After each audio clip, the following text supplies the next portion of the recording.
Փառք Տիրոջը։ Ինք սրտանց Տիրոջը ծափկանք եւ ասենք Փառք ես Տեր, շնորհակալ ենք քեզանից այսօրվա համար, այս մեծ հնարավորության համար, քո ներկայության համար, քո Սուրբ Հոգու համար, քո առաջնորդության համար։ Մենք փառք ենք տալիս եւ մեծարում ենք քեզ, բարձրյալ։ Շնորհակալ ենք քեզանից, բարեգութ ու ողորմ օրհնյալ Տեր, փառք ես։ Քո ձեռքերիդ մեջ ենք հանձնվում, Տեր։ Քո ձեռքերիդ մեջ ենք հանձնվում եւ քո ողորմություն ենք խնդրում մեր կյանքում, որպեսզի դու առաջնորդես մեզ ամեն ճշմարտության եւ իմաստության մեջ։ Ամեն։ Սիրելի Facebook-յան ընկերներ, ողջունում եմ բոլորանց, ովքեր որ միացել են մեզ այսօրվա մեր երեկոյան արթնության ծառայությանը, ինչպես արդեն հայտարարել ենք, որ ամեն երկուշաբթի ժամը երեկոյան 6:30 եւ ամեն չորեքշաբթի երեկոյան 6:30 եւ ամեն կիրակի 2:30 աղոթելու ենք բոլոր հիվանդանոցներում պարկած հիվանդների համար, հատկապես երեխաների համար եւ վստահ եմ, որ հավատում ես եւ համոզված ես, որ Աստված մեր աղոթքներին պատասխանում է։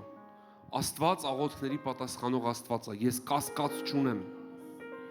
Բայց կարող քո կասկածը խոչընդոտ լինի Տիրոջ գործին։ Քո կասկածը, քո երկմտությունն ու թերահավատությունը կարող է արգելք լինի Տիրոջ գործին։ Գիտես, Աստվածաշունչն ասում է, որ հավատքը լսելուց է, իսկ լսել Աստծո խոսքից։ Իսկ ումից ես դսում հավատքը։ Ումից ես դսում Աստծո խոսքը, որ գայս է հավատքը։ Ավետարան ասում է, որ հավատքը լսելուց է,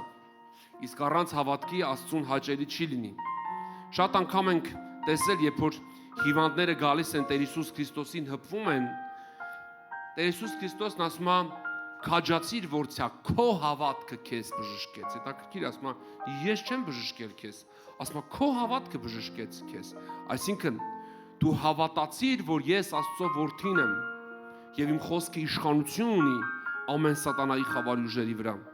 Դու հավատում ես, որ Հիսուս Քրիստոսն Աստծո որդին է եւ Հիսուս Քրիստոս իշխանություն ունի բոլոր խավարի դիվային ուժերի վրա, որոնք քո կյանքում բերել են հիվանդություններ, տարբեր տեսակի խնդիրներ։ Եթե դու հավատում ես, քո հավատքը քեզ համար բժշկություն առնելու, որտեղ եթե դու հավատում ես, որ Տեր Հիսուս Քրիստոսը միակ Տերն է եւ Փրկիչն է, եւ նա երեք այսօր ու հավիտյան նույնն է, եւ նա իշխանություն եւ նա իշխանությունը ամենաբարձրն է, եւ նա իշխանությունի կապելու ամեն հիվանդություն, ամեն ցավ բժշկելու եւ ազատագրելու, քո հավատքը առ Աստված զորություն է բերելու քո կյանքում եւ դու բժշկվելու ես։ Հավատքը լսելուց է։ Եթե դու լսում ես, դու հավատքի մեջ ես։ Շատ մարդկանց, որ լսելու դժվարություն են եւ սատանան արգելում է, խանգարում է լսելու, դա հավատքի պակասությունն է, որովհետեւ Աստված ինքը անձամբ չի խոսում, դու Աստծուն չես տեսնում խոսելուց, Աստված մարդկանց միջոցով է խոսում։ Իսկ դու ում ես լսում, դու քարոզիչներին ես լսում, դու ինձ ես լսում, եկեղեցու հովին, ծառայությունը, որ քեզ համար անում է։ Եվ Աստվածաշունչն ասում է, որ հավատքը լսելուց է, եթե դու ինձ լսում ես, ուրեմն հավատքը քո կյանքում բերելու է բժշկություն։ Ում որ դու լսում ես եւ ընդունում ես այդ ասածը որպես Աստծո խոսք, որտեղ մենք Աստծո խոսքից ենք խոսում, ուրեմն հավատքդ հրաշքներ անելու քո կյանքում, որտեղ հավատքը լսելուց է, իսկ առանց հավատքի Աստծուն անհնարին է հաճելել։ Շատերն ասում են, մենք հավատք ունենք։ Գիտեք, այդ դատարկ խոսքերը չէ, որ մեր կյանքում հավատք են բերում, իսկ ինչին ես հավատում։ Հավատում ես խոսքին։ Օրինակ, եթե դու ինչ-որ մեկին հավատում ես, որ քեզ ինչ-որ միտեղ է ուղղորդում, ասենք թե քեզ պետք է ինչ-որ մի վայր, որ մասին դու չգիտես, եւ ինչ-որ մեկը քեզ ասում է, որ սենց գնա եւ կհասնես, եւ դու վստահում ես, չիմանալով այդ ճանապարհը ճիշտ է թե ճիշտ չի, դու հավատում ես այդ մարդու խոսքին։ Երբ որ դու հավատում ես, եւ գործողություն ես անում, դա կոչվում է հավատքի գործ։ Աստվածաշունչը նաև ասում է, որ հավատն առանց գործերի մեռած է։ Այսինքն եթե դու հավատում ես, հիմա ինձ հետ միասին անում ես այն, ինչ որ դու պիտի անես։ Ես պիտի աղոթեմ, իսկ դու քո ձեռքը դնես քո հիվանդ տեղիդ վրա եւ մասնակցես այս աղոթքին։ Փակես քո աչքերը եւ անես այն, ինչ որ ես ասում եմ աղոթքի ժամանակ։ Եթե պիտի լսես ինձ, պիտի լսես ինձ։ Եթե ես ասեմ կրկնի այսինչ ասած ես, դու պիտի կրկնես։ Այսինքն քո հավատքի գործողությունը կապված է ինձ հետ, որտեղ հիմա կոնկրետ դու ինձ ես դսում, որտեղ հավատքը լսելուց է, իսկ ում ես դսում, ինձ ես դսում։ Իսկ եթե դու ինձ չես դսում, դու կարող ես ծաղրես, դու կարող ես հեգնես, դու կարող ես մերժես, դու կարող ես ասես լավ է, ինչպես Տեր Հիսուս Քրիստոսի ժամանակաշրջանում շատերը մերժում են, ասում են, էս հյուստի որդին չի, էս չգիտեմ են չի, են չի։ Օրինակ տենց մարդիկ կան, որ իրանց կյանքը շատ վատ վիճակի մեջ է, բայց սրա վրա են ծիծաղում, դրա վրա են ծիծաղում, սրա ասացին են նայում, նրա ասացին, սա կյանքն են քնում, նրա կյանքն են քնում, սրա ժպիտն են քննարկում, նրա ժպիտը անեցքի մեջ են, ասենք հերիք չի չորացած է կյանքը, մի հատ էլ ավելի չորացնում է կյանքը։ Փոխանակ մտածի իր մասին, փոխանակ մտածի իր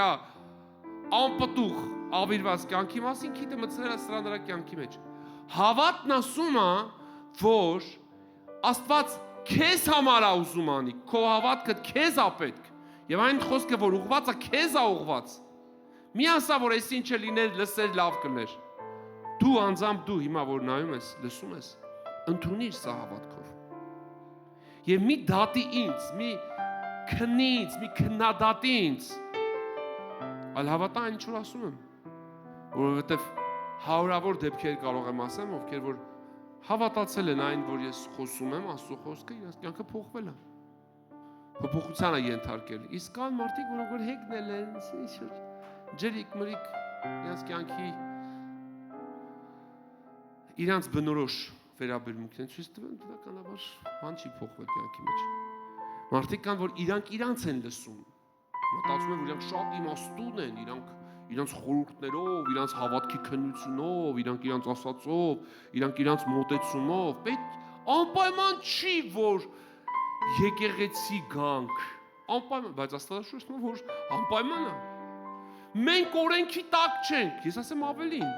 մենք օրենքը պահողներ ենք։ Ինչ որ Աստված չեկա օրենքը ավերելու։ Աստված անօրենների Աստվածը չի, Աստված օրենքի մեջ ապրողների Աստված է։ Մենք օրենքի տակ ենք։ Այո, մենք օրենքի մեջ ենք։ Օրենքներ կան, որոնք որ ֆիզիկայի հետ է կապված, որոնք այս բնության հետ է կապված, որոնք ոչ մեկ չի կարող խառնի։ Մեզ թվում է, որ Աստված շնորհք է բերել, մենք քաոսի մեջ ենք, մենք ինչ ուզենք կանենք, դա աննորմալ կյանքի ընթացքը։ Եվ այսօր էլ է ուզում Աստված, որ քո կյանքը տենց օրենքի մեջ մտնի։ Դրա համար Աստված, երբ որ եկավ մարդուն հանելու մեղքից, ինքը ասեց սուրբ, պետք է լես, ինչպես ես եմ սուրբ։ Իսկ այսօր շատերը ասում են, մենք օրենքի տակ չենք, դրա համար այսօր, չգիտեմ, կինը տղամարդու պես է խոսում, տղամարդը կնոջ պես է խոսում այսօր, դե օրենքի տակ չեն, ասենք, կարա, չգիտեմ, երեխան հնազանդ չլինի, իր ծնողին, կինը հնազանդ չլինի իր ամուսնուն, հավասարություն է, գենդերային հավասարություն է, կին տղամարդ հավասար են իրար, բայց Աստված այդպես չասեց։ Եվ մենք տեսնում ենք, որ ամեն օր արդեն 6000 տարի արևը ելնում է, երկիրը տաքացնում է եւ մայրը մտնում։ Չի ասում մի օր չեմ դուրս գալու։ Եթե մի օր դուրս չգա, ամբողջ երկրագունդը կսառի։ Եթե անձրև չլինի երկրի վրա այս սերմը, օրենքներ կան, եւ մեզ թվում է թե աստվածպաշտությունը դա անօրենների գործ է։ Եվ որ մենք աղոթում ենք օրենքը, բայց այդ օրենքը մեր կյանքում գործում է Աստծո շնորհքով, այստեղ է շնորհքը պետք։ Ոչ թե մենք անօրեն դառնանք, Աստծո շնորհքը պետք է, որ մենք օրենքը պահենք։ Եվ Աստված իր շնորհքը տվեց մեզ, ասում է, իմ շնորհքը տվեցի քեզ։ Ինչի համար? Որ երբ կուզես շնացի, երբ կուզես մի շնացի, երբ կուզես գողացի, դու օրենքի տակ ես, երբ կուզես մի գողացի, երբ կուզես սուտ խոսի, երբ կուզես լրփացի, երբ կուզես, չգիտեմ, մի քիչ խելոք պահի, խաղաղ պահի։ Աստվածաշունչն ասում է, որ մեղք գործողը պիտի մեռնի։ Մեղքի վարձքը մահ է, այսի օրենք չի, օրենքը։ Ջուրը իր ֆիզիկական հատկությունը չի գործնում։ Դա օրենք է, Աստված օրենք է դրել ջրի մեջ, սերմի մեջ։ Աստված չկա, որ մենք անօրեն դառնանք։ Աստված իր շնորհքը տվեց։ Իր աստվածային ուժով զորությամբ ինձ դրեց, որպեսզի ես չգողանամ, չստեմ, չշնանամ, չցանկանամ, Աստծուն սիրեմ ամբողջ իմ էությամբ, ընկերոջս իմ անձիս պես։ Եվ սա Աստծո կամքն է, որ մենք ապրենք Աստծո օրենքի մեջ։ Ասում եմ, չկա օրենքը ավիրելու, եթե ես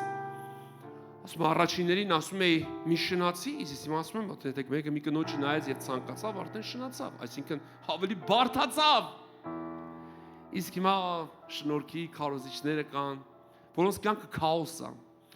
Բոլոր այն շնորհքի քարոզիչները, ես բոլորին գիտեմ, հատ-հատ, Հայաստանում էլ դրսում էլ, բոլոր այդ շնորհքի քարոզիչները, որոնք ասում են, ինչ ուզես կարաս անես, մենք օրենքի տակ չենք, այդ մարդկանց կյանքը մեղքի ու քաոսի մեջ է, գնացեք նայեք։ Ես ամենայն պատասխանատվությամբ եմ, մարդիկ քաոսի մեջ են։ Եվ իրանց ծառայությունն է քաոսի մեջ, իրանց եկեղեցին է քաոսի մեջ, իրանց ընտանիքն է քաոսի մեջ, իրանց ֆինանսական, նյութական, տնտեսական կյանքը քաոսի մեջ է։ Որովհետև եթե երկրի վրա ինչ-որ մի բան դուրս է գալի իր սահմաններից, երկրի քաոս է սկսում։ Դե ինչ անենք, լավ, հիվանդացել ես, մի աղոթի։ Ոչ, դու ուզում ես Աստծո օրենքը գործի, նա բժշկարար զորություն ունի։ Երբ որ ծովը կամ օվկիանոսը իր ափերից դուրս է գալի, անօրեն է դառնում։ Ջրեղ է լինում, մարդիկ մեռնում են։ Մարդիկ կորցնում են իրանց գույքը եւ ամեն բան ավերվում է։ Դրա համար Աստված օրենք է դրել ծովին եւ օվկիանոսին, որ չանցնի այդ սահմանը։ Մեր անօրենության պատճառով երկրի վրա քաոս է սկսում, որտեղ մենք Աստծո շնորհքը ուզում ենք ընդունենք անօրենությամբ ապրելու, բայց Աստվածաշունչն ասում է, Պողոսն ասում է, հիմա ինչ, որ շնորհքի տակ ենք, մենք գործենք, ասում է ոչ։ Եթե մենք ազատվեցինք մեղքից, էլ ոնց կարանք մեղք գործենք։ Մենք ի բնե պահում ենք օրենքը։ Որտեղ եթե Աստված իր բնությունը չտար մեզ, եթե մենք վերստին չծնվեինք, Աստվածաշունչն ասում է, օրենքը սուրբ է, իսկ այս մարմինը մեղքի տակ ծախված, մեղքի գերության մեջ։ Պողոսն ասում է, ես բաներ անում եմ, որ չեմ ուզում։ Եվ իմ մեջ տեսնում եմ մի օրենք, որ գործում է Աստծո օրենքի դեմ, դա մեղքի բնությունն է։ Բայց գոհություն Հիսուս Քրիստոսի ձեռքով, որ ես ազատագրվեցի, եւ ես նրա բնությունը իմ մեջ ընդունեցի։ Եվ այդ բնությունը իմ մեջ Աստծո օրենքը պահելու զորություն ունի, որտեղ այդ բնությունը սուրբ է եւ համապատասխանում է այդ օրենքին։ Դրա համար որ սատանան իր պիղծ ինչ որ իր երազանքներն է ուզում իմ կյանքում իրականացնել, իրան չի աջողում, ինչի, որովհետեւ իմ մեջ բնություն կա, որ մերժում է։ Որովհետեւ Աստծո հոգով եմ ապրում, իսկ Աստծո հոգին մարմնին հակառակ է։ Այն ինչ որ մարմնին է, մենք մերժում ենք։ Եվ այո, ինչպես շատ փարիսեցիներ, կեղծավորներ կային, որ կուզեին Հիսուսին տեսնեին մի հատ, ինչ որ մի հատ սխալ գործելուց։ Այսօր էլ կան այդպիսի փարիսեցիներ։ Մի մտածեք ամեն մարդ, որ ձեր երեսին ժպտում է կամ ձեր կողքին է, ձեր լավագույն բարեկամն է, ոչ, շատ մարդիկ կան, շատ են ուզում, որ դուք ընկնեք, շատ են ուզում, որ ձեզ սխալի մեջ բռնեն։ Շատ անգամ իրար աչքերով ակնարկում են ինչ-որ մի բան իբրև թե տեսան ձեր կյանքում։ Բայց այդ մարդիկ ստի մեջ են, այդ մարդիկ փարիսեցի են, այդ մարդիկ կեղծավոր են, այդ մարդկանց կյանքը աստվածպաշտության կյանք չէ, որտեղ երբեք իրական Աստծո մեջ ապրող քույր եղբայրը չի ուզի, որ ինչ որ մի բան տեսնի իր քրոջ եղբոր կյանքում, ընդհակառակը ծածկում է, չի հայտարարում, ոչ աչքերով, դիվային հայացքներով, ոչ բերանի ծարմռոցով, ոչ բամբասանքով, որտեղ այդ ամենը պիղծ է։ Եվ Աստվածաշունչն ասում է, պիղծն է, պիղծ մտածում։ Որտեղ եթե մարդը պիղծ է, ինքը չի կարող դիմացինի ժպիտի մեջ սուրբ բան տեսնի։ Դիմացինի ուրախության մեջ սուրբ բան տեսնի, ինքը պիղծ է։ Ինքը ապականված է։ Դրա համար երբ որ մենք մեր քրոջը, մեր եղբորը տեսնում ենք, մեզ ժպտացող, մեզ ողջունող, մեզանով ուրախացող մեկին տեսնում ենք, մենք այդ ամենի մեջ սրբություն ու կյանք ենք տեսնում։ Եվ խավարի դիվային աշխարհի նպատակն է քեզ ինչ-որ մի բանի մեջ բռնացնի, որ քեզ խաչեն, որ քեզանից պրծնեն, բայց մեզանից պրծում չկա, որտեղ Հիսուս հաղթել է։ Եվ Հիսուսը մի Տերս է, եւ ես չեմ շարժում այս աշխարհի օրենքներով, ախպերական օրենքներով։ Ես շարժում Աստծո հոգու օրենքով։ Իմ համար Աստծո ճշմարտությունը ճշմարտություն է։ Եթե Աստվածաշունչն ասում է 10-րդ տուր, որ քո բերքը չափականվի, չես 10-րդ չեմ ուզում տամ, ես զոհաբերություն եմ ուզում տամ։ Զոհաբերություն որ տալիս ես, բերք կունենաս, բայց դու 10-րդ չես տվել, որ բերքը չափականվի։ Կշտամբողը չի կշտամբելու, իսկ ուտողը ուտելու է։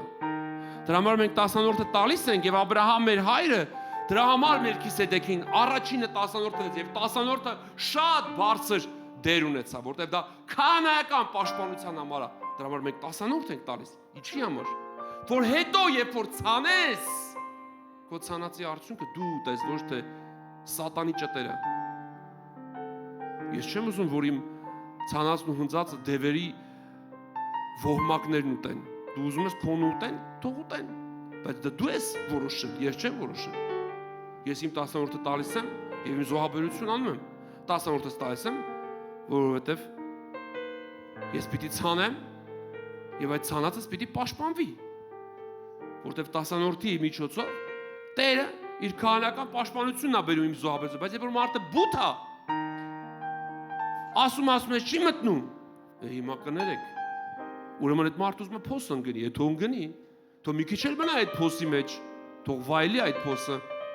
բայց Աստված նախքան այդ փոսը զգուշացրել էր։ Ես էլ որպես Աստծո դեդ զգուշացրել եմ։ Ես Աստծո դետն եմ, ես զգուշացնում եմ։ Ես չեմ կարող ամեն մեկի փոսի մեջից հանեմ, բարեգործական կազմակերպության նախարար չեմ։ Ես չեմ պատրաստում լինեմ։ Ես դեդ եմ, եւ Աստվածաշունչը որ դու դեդ ես, զգուշացրա ասում է։ Թշնամու հարցակումը զգուշացրա։ Եթե չզգուշացան, իրանց արունը իրանց գլխին, բայց եթե չզգուշացնես, իրանց արունը քեզանից են պահանջում։ Դրա համար ես շատ մեծ համարձակությամբ զգուշացնում եմ, որ եթե դու 10-րդ չես տալիս, ուտողը, փչացնողը, ավիրողը ոչնչացնելու է քո ամեն ինչը։ Եթե դու 10-րդ չես տալիս, զոհաբերում ես։ Զոհաբերություն մի արա, երկուսը իրար հետ է գործում։ Եթե դու զոհաբերություն անում ես ու 10-րդ չես տալիս, դա սորեք դա մաղաքյա մարգարեությունից մարգարեությունը վախ, հինուխտյան եւ նորուխտյան չի լինում, որովհետեւ Աբրահամը հենց նորուխտում էր եւ Պողոս առաքյալը հենց 7-րդ գլխում Պողոս առաքյալը Աբրահամի եւ Մելքիսեդեկի մասին է խոսում, որը Տեր Հիսուս Քրիստոսն էր, որին 10-րդ տվեց եւ որին մենք էլ ենք տալիս։ Եվ ավելին ասեմ, պիտի ավելին տաս, որտեղ ասում եմ, եթե ձեր արդարությունը ասում եմ չանցնի փարիսեցիների արդարություն, բայց մարդիկ այսօր ասում են մենք 10-րդ չենք ուզում տա, եւ մի տուր։ Ինչ որ աշխատես, ինչ որ ցանես, բարեգործություն այս զորաբերություն, ամբողջը դևերը ուտելու են։ Բայց երբ որ 10-րդ ես տալի, դրա համար Եբրայեցիների 7-րդ գլխից մինչև 10-րդ գլուխը Պողոս առաքյալը 10-րդի մասին է խոսում, 10-րդի, ինչպես Աբրահամը, երբ որ եկավ թագավորներին կոտորելուց, Մելքիսեդեկը դիմավորեց ինչով, գինով եւ հացով, ով էր, Հիսուսը։